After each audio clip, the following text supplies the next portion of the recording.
All right, this is the Traffic, Parking, and Transportation Committee. Mr. Cooper, are you still here? I saw John Cooper earlier. Does anybody happen to have the language handy for I have it. Okay, if you mind reading it, that would be great. Sure. If someone could please make a motion that this committee meeting agenda constitutes essential business of the Metropolitan Council and that the meeting electronically is necessary to protect the health, safety, and welfare of Tennesseans in light of the COVID-19 outbreak. I would accept such a motion. So moved. Okay, Councilmember Nash moves it. Need a second? Seconded. All in favor, please say aye. Aye. Aye. All right, perfect. And I know we've got a quorum because I'm here. Councilmember Johnson is here. Thank you for having that available. And Councilmember Nash is here. And I believe Cash is here too. Councilmember Cash. Yep, Cash is here. And Councilmember Parker is also here. So we have just about the full committee. Great. All right, we have, I believe, 3 items of business on the agenda. The first is Resolution RS 2020-202, a resolution approving an intergovernmental agreement by and between the state of Tennessee, Department of Transportation, and the Metropolitan Government of Nashville and Davidson County, acting by and through the Metropolitan Department of Public Works for signal maintenance for I-440 traffic operational deployment of Bluetooth Spectra power over Ethernet, data collection services, state number 911-4604, PIN, etc. I would accept a motion to approve. Motion to approve. Seconded. Second. All right, got a motion and a second. I will start some discussion by saying in the Public Works Committee, I had a variety of questions. Oh, actually, this got approved by us. I think it got re-referred, but maybe it's not showing on my agenda. Hang on one second. All right. This is Hannah. I'm looking at the committee report, and it does not look like who is on this committee report. Nope, that's correct. I'm moving on. Working on the bills on second reading. Sorry, I was looking at the wrong report. BL 2232 abandons a portion of alley number 146 right-of-way from Lafayette Street to Elm Street. I would accept a motion to defer one meeting, and I will be happy to explain that. I'll make that motion. All right, got a motion to defer one meeting.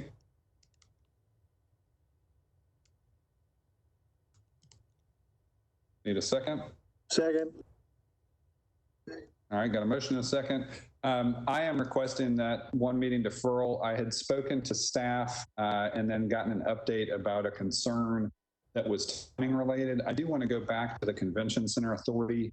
It sounded like there was previously a short-term need, but I'm wondering now if that short-term need might have been mitigated on, for better or for worse in the bigger picture sense, but by the COVID-19 response and less of a need for parking. One of the concerns that was brought up at the commission was just the urban alley network.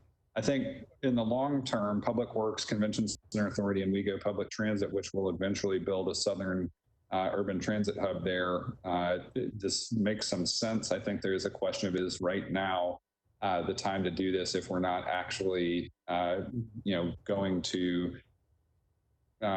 near-term construction on that facility. So I'm going to defer one meeting, follow up with the Convention Center Authority, and report back to this committee as well as to Public Works.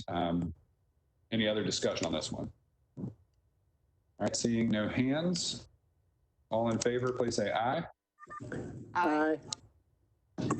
Any opposition? Okay.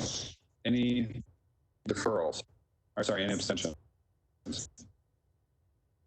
All right, we've got that deferred for one meeting. Moving on to another bill on second reading, BL 2020-279, rename the portion of Old Elm Hill Pike between McGavick Pike and Ermac Drive to Century Way.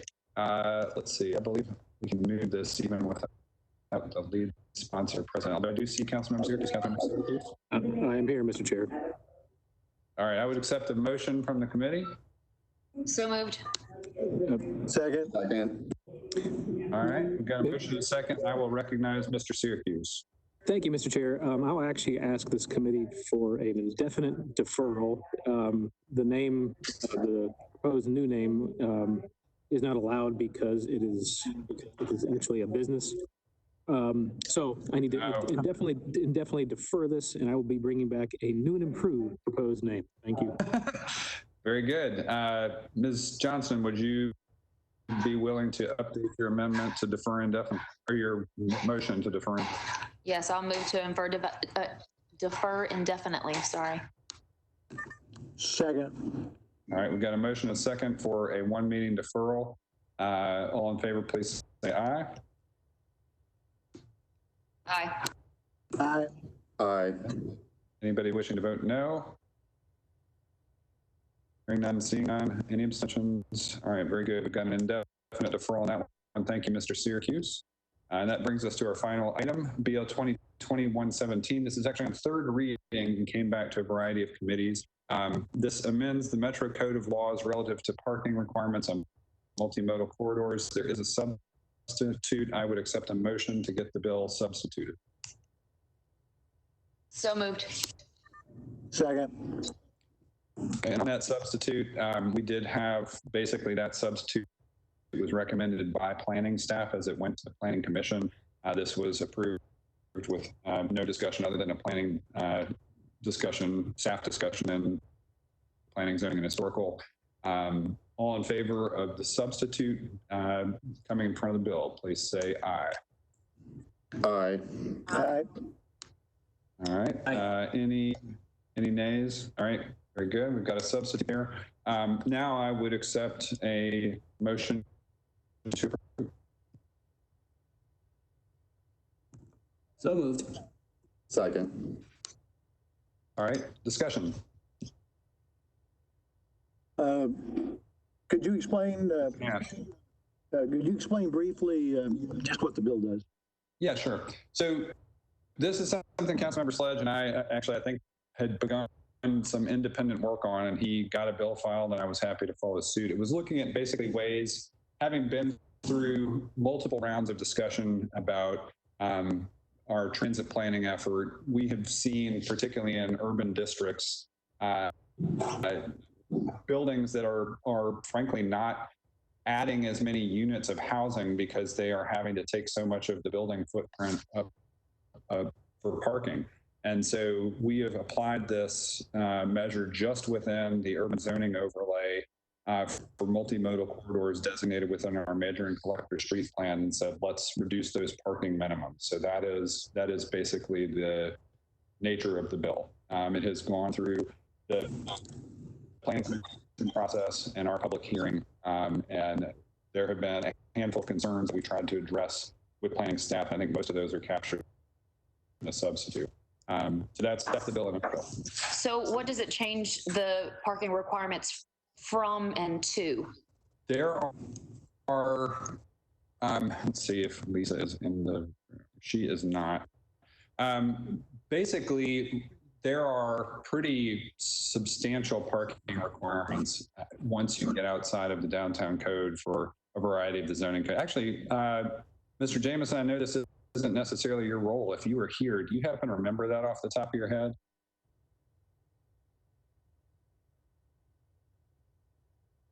You may not be participating in the meeting. Or Hannah, do you know by chance?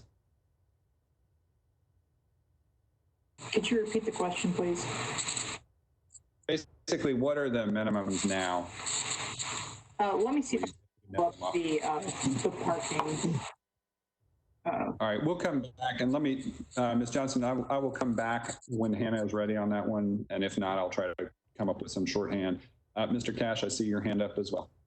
Yeah, I just, like, I can see, I'm wavering on this because I can see some benefits to this, but also, to me, it kind of depends on where it is. And I hear you and both Councilmember Sledge talking about like multifamily housing and the difficulty in building residential cost effectively. However, I don't see that the bill specifically is targeting residential. And take a look at the substitute if you get a chance, because the substitute actually tries to put that front and center as part of the intent. Okay. I guess partly we have a parking modernization plan that at some point in the future is going to come. We have a transportation plan that's coming in the future. And there's a part of me that thinks I want to see what that looks like before I feel more comfortable about this. And there are places on some of these multimodal corridors where there's considerable buffer in between the commercial or multifamily residential and more single family residential. And there are some places where there aren't. So that's just kind of what's, I'm honestly not sure how I'm going to vote on this, but those are my concerns. But I can see some positives to certainly making it more affordable to build housing. Yeah, I appreciate those concerns, Mr. Cash. And while we're waiting on Hannah, I will try to address what I can there. I've been very pleased to see some of the outcome of the revised major collector street plan, at least as far as its impact on District 19 in terms of things like having actually healthy buffers with street trees impacting better and more interactive streetscapes. I think that's also one of the things that I think this bill will do is on corridors where we are already anticipating a greater degree of transit improvements like Dickerson, like Murfreesboro, like Nolensville, like Charlotte, that it's going to bring more, sort of to the corridor and out of the neighborhoods, right? I think this will kind of magnetize the corridors to get more of your development there and leave the interior neighborhoods better protected. And that's Councilmember Sledge mentioned this. I definitely see that as a plus. Yeah. And so that we've seen this work well in cities of various sizes around the country. And I think this is kind of us looking to apply a land use standard in Nashville where we have tried now for the better part of a decade to, in fits and starts, add some transit service. So I see Hannah is ready. Hannah, you are recognized. So there's not a parking minimum. It really depends on the use involved and the, the area of town. So for example, in the UZO, for a lot of uses, there are reductions on parking already. So take multifamily uses, for example. Generally, it's 1 space per bedroom, up to 2 spaces per bedroom for additional bedroom. In the UZO, a studio or a 1 bedroom, that's just 1 space per unit. So that's just, if you guys have specific questions, I can kind of look those up. Thanks, Hannah. And Ms. Johnson, I will say to address your question too, I do with a fairly regular rhythm get approached by developers who actually would like to create more housing for projects in District 19 along corridors where it's appropriate. And the formula for parking actually stymies a better project plan, more or less, right? And so I think this is an effort to see if we can get a little bit more flexibility out there for residential developers. I get it. All right, Mr. Cash, I would love to welcome a yes vote even in committee. If you change your mind by the time of the floor, that's fine. I understand your concerns and would understand and know from your position. I know you've got a corridor that runs basically right down the middle of District 18. But Hillsborough Village to me is a perfect example of how this could create similar districts on the other corridors. So with that, any other discussion on this bill? All right, I'm not seeing any hands. All in favor, please say aye. Aye. Aye. Aye. Any nays? Hearing no nays, any abstentions? All right, very good. That concludes our business. Thank you, everybody. We'll go to the floor with 1 item deferred, 1 meeting, 1 deferred indefinitely, and 1 recommended by the committee. And I will see everyone in just under an hour for the full meeting. Thank you, everybody.